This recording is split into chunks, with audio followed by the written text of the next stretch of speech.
యేసుక్రీస్తు నామములో బెతస్తా విడుదల పరిచర్య తరపున మీకు ప్రేమపూర్వకమైన వందనాలు. ఈ దిన వాక్య ధ్యానము, మీరు దుఃఖపడుకుడి, యెహోవా యందు ఆనందించుట వలన మీరు బలముందుదరు. యెరెమీయా గ్రంథం 8వ అధ్యాయము 10వ వచనం. దేవునికి తన ప్రజలైన వారు ఆనందంగా ఉండాలని కోరిక.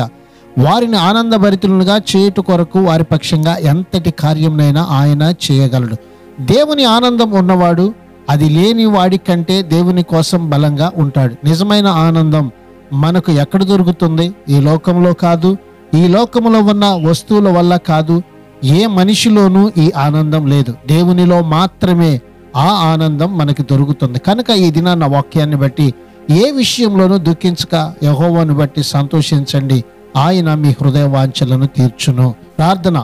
పరిశుద్ధుడా, ప్రేమగల తండ్రి యేసయ్య, మరొక నూతన దినాన్ని మాకు ఇచ్చినందుకు నీకు వందనాలు, స్తోత్రాలు చెల్లిస్తూ, మేము ఏ విషయంలోనూ దుఃఖపడక నీ యందు ఆనందిస్తూ నీ సన్నిధిలో నీవిచ్చే బలము చేత ముందుకు కొనసాగే కృపని ఈ దినాన్ని మా అందరికీ దయచేయమని యేసు ప్రశస్త నామంలో ప్రార్థించి అడిగి వేడుకుంటున్నాము తండ్రి.